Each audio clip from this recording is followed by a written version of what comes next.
With Election Day about 3 weeks away, we'll dig into our latest poll and discuss how much could possibly change at this point. Plus a reality check about grocery shopping. Today's Sunday, October 13th, 2024, and this is Flashpoint. Hello, everybody, and welcome to Flashpoint. I'm Jason Colthorpe. Devin is off this week.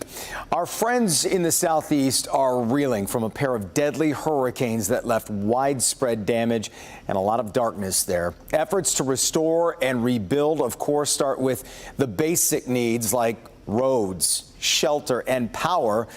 But these things take some time, and with millions of people affected, natural disasters could have a real impact on the upcoming election as well. Speaking of, Kamala Harris went on a media blitz. Donald Trump defended against reporting on his relationship with Vladimir Putin. The candidates kept coming to town, and we saw the first Senate debate in Michigan. Are there still 3 more weeks until this election?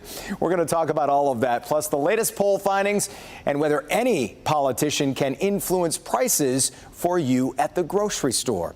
Let's get it all started right now on Flashpoint.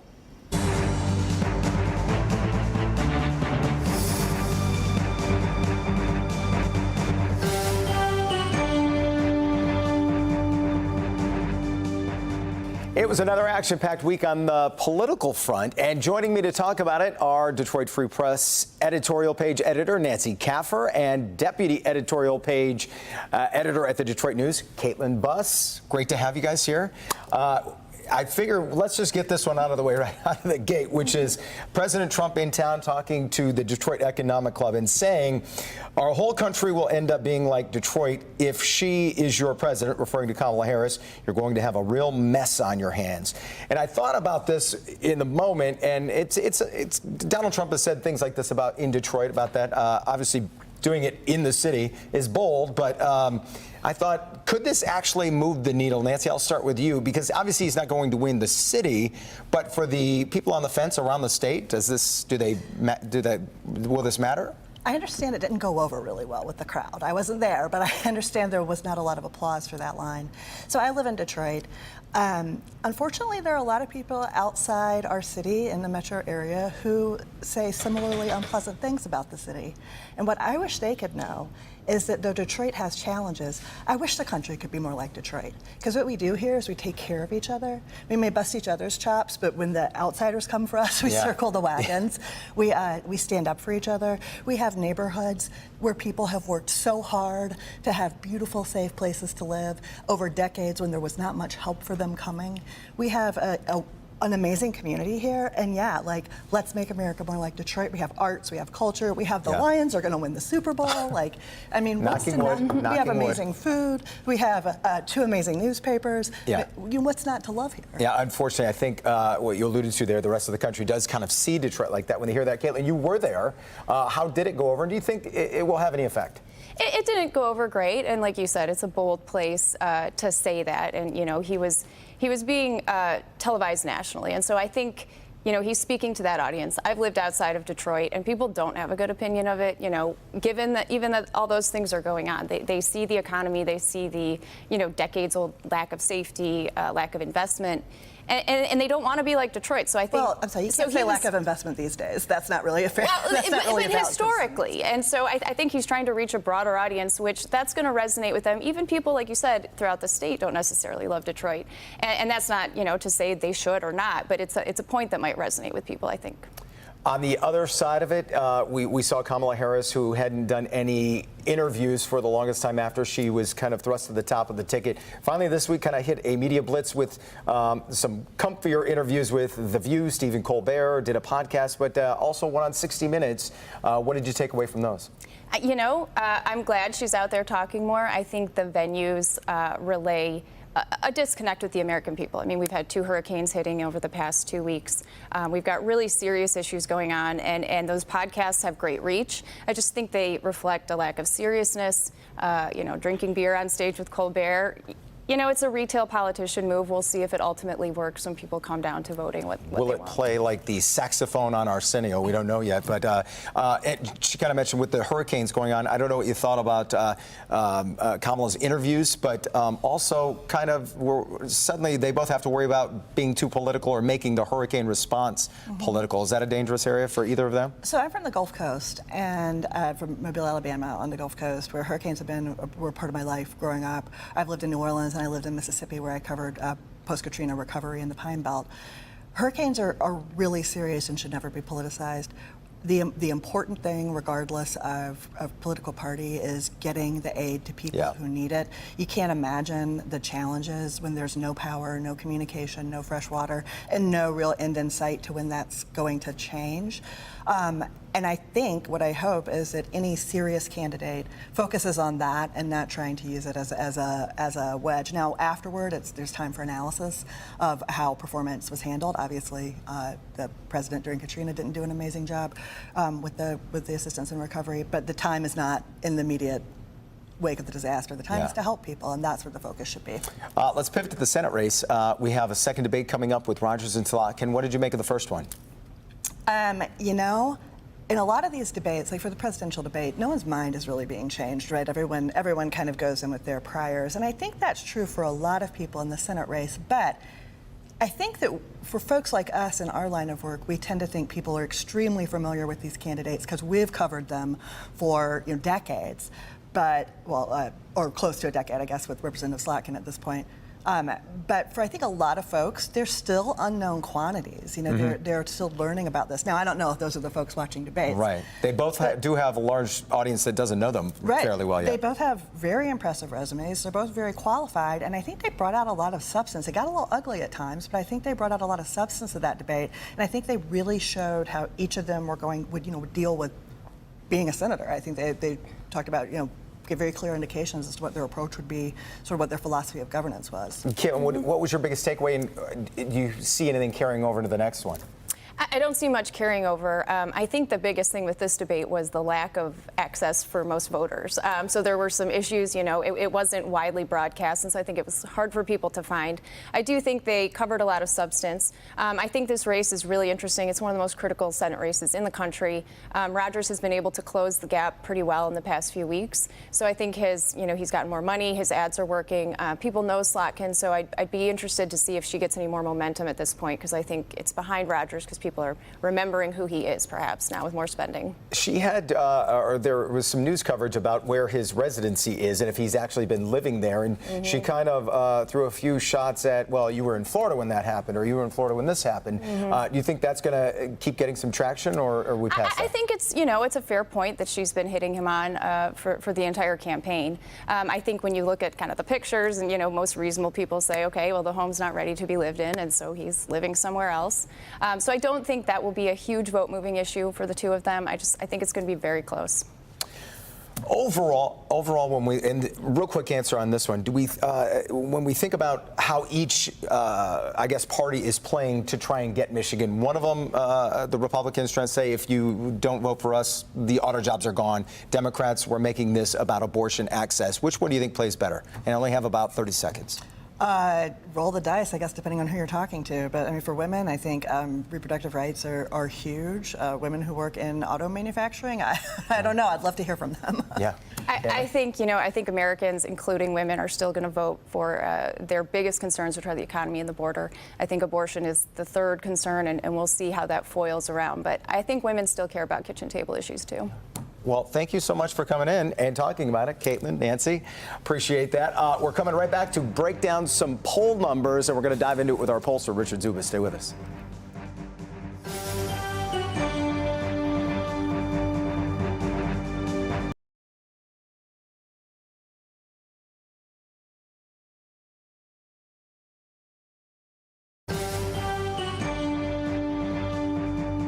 This week, we got the results of the latest poll commissioned by WDIV and the Detroit News and carried out by my next guest, pollster Richard Zuba, joining us. Richard, great to see you. I would assume the numbers get a little more concrete as we get closer to the election. What was kind of the headline, the takeaway here? Well, I think the headline is that we've got a really close race in Michigan. It's within the margin of error, but we're seeing some shifting and some movement towards Vice President Harris in this race. And particularly, she's doing a good job right now of bringing in those non-college voters who are on Donald Trump's side. She's eating into those margins. And as we look ahead in the next 30 days here, the word we're going to keep using is margins, because whoever cuts into the other opponent's margins is going to win this race in Michigan. And whether that's their doing or the candidate's undoing, and what I'm referring to, and you probably saw this, Donald Trump in Detroit yesterday saying, we talked about it in the first segment, saying our whole country will end up looking like Detroit if she's your president. We're going to have a real mess on our hands. I know that was after the poll numbers came in, but you always talk about independents drive Michigan. How is that going to play with them? Well, you know, one of the questions we asked in this poll that didn't get reported was, is Detroit on the right track or the wrong track? And here in Metro Detroit voters believe the city's on the right track by a margin of 60 to 23. And I'll be blunt, in 40 years of polling, I've never seen that number. Southeast Michigan voters are sky high on the direction of Detroit right now. And I don't think, given the optimism they have towards the city, they're going to appreciate what, frankly, is just a bizarre political strategy from President Trump. And last time around, I believe it was 95-5 in the city for Biden over Trump when it was the official count. Do you think when you go outside, like you talked about, Detroiters take great pride in the city, but when you talk about Grand Rapids or northern lower Michigan, where maybe they still have that thinking about Detroit, that it's still behind the times, how is it really going to move the needle up there? Well, what we find in what we call outstate Michigan, those areas outside of Metro Detroit, is they really don't know how Detroit is doing. It's 40% say they just can't offer an opinion, and for the rest, it's split. So there's not this, back in the old days, back in the 80s, yeah, this would have worked in Michigan. Outstate Michigan, the suburbs of Michigan, were sharply opposed to the direction of Detroit. It's not happening anymore. And it's certainly not happening as the Tigers and the Lions are winning big.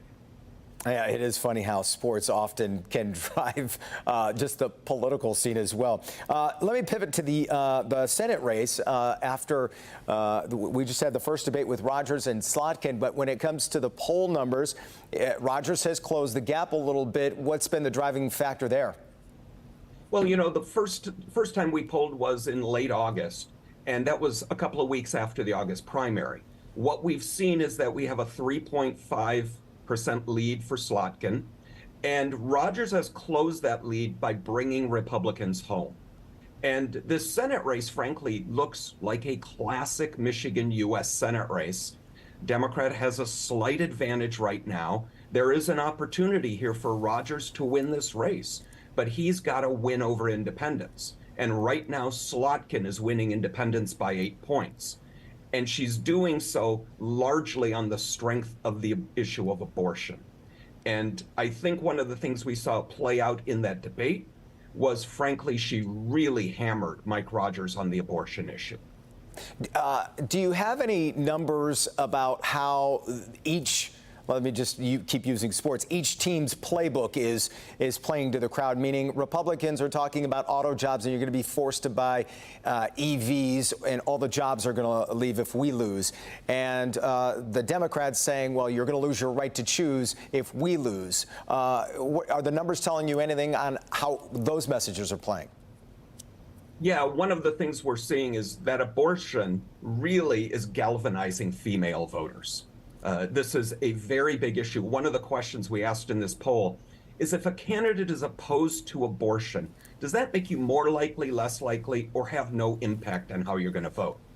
45% of women said they were much less likely to vote for an anti-abortion candidate. That's galvanizing female voters. We see Republicans really moving on this EV issue, but this is a double-edged sword because you now have, for example, J.D. Vance and Mike Rogers both saying that they don't support the grants to the Grand River plant in Lansing. That's, over 600 jobs in Michigan, and they don't support the federal grant to transition that. So you can talk about EVs, but Democrats are talking about jobs. And those are two different conversations taking place. All right, I have 10 seconds. Quick answer. Does any candidate need a Hail Mary in these last few weeks? What they need is turnout. This is going to be all about turnout. And frankly, Harris is doing a really good job with absentee ballots. She has a 40-point lead. I think it's going to be important to look at, do Republicans come home on Election Day and vote because Democrats are voting by absentee? Yeah. Richard, we always appreciate your insight. Great to see you, and enjoy the rest of your Sunday. We're going to talk the reality behind grocery prices coming up next.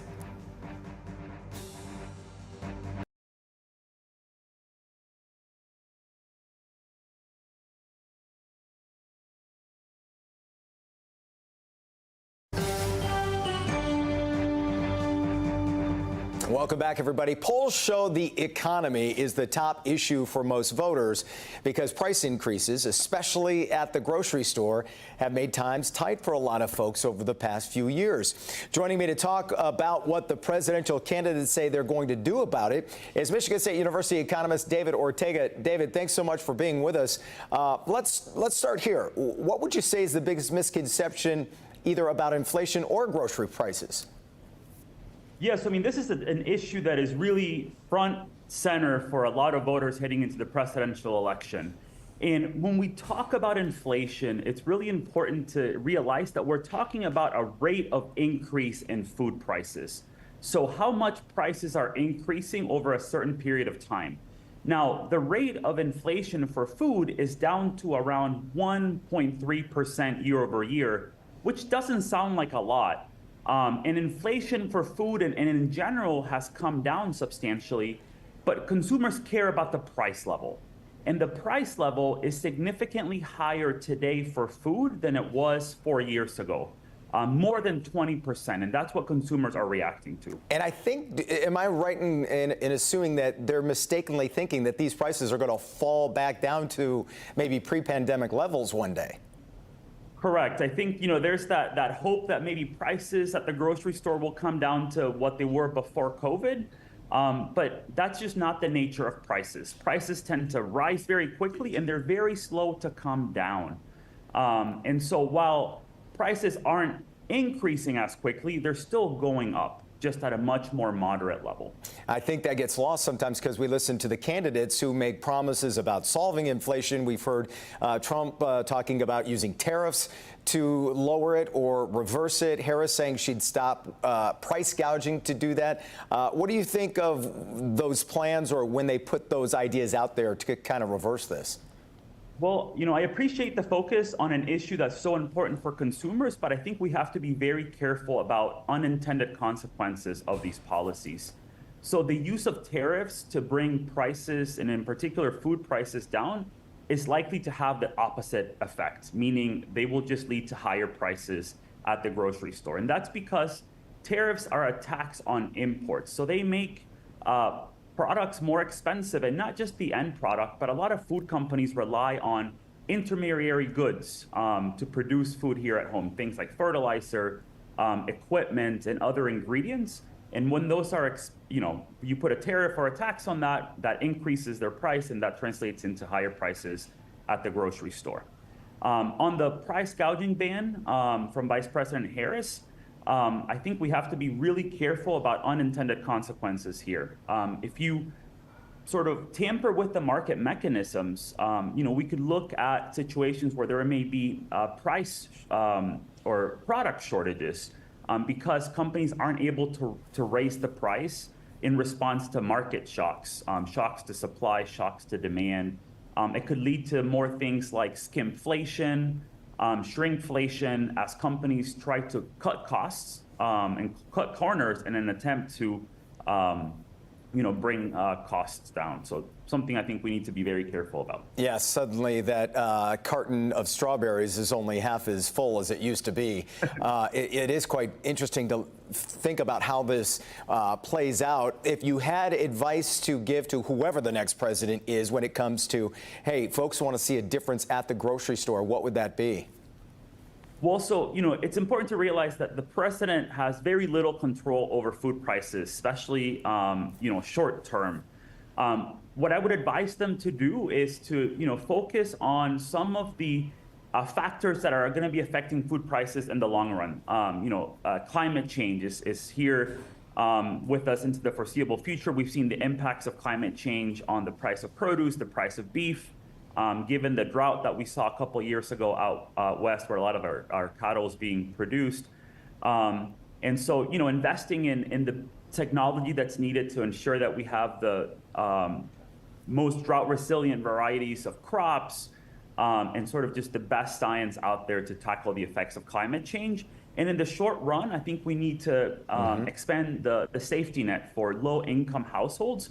Who are the ones that are most affected by these increases in food prices. Yeah, it's a really good, it's a fascinating conversation. David, I really appreciate your time today. Thank you. Great, thanks for having me. David Ortega from Michigan State University. And thanks to all my guests today. Devin's going to be back next week. Meet the Press is next. Have a great Sunday, everybody.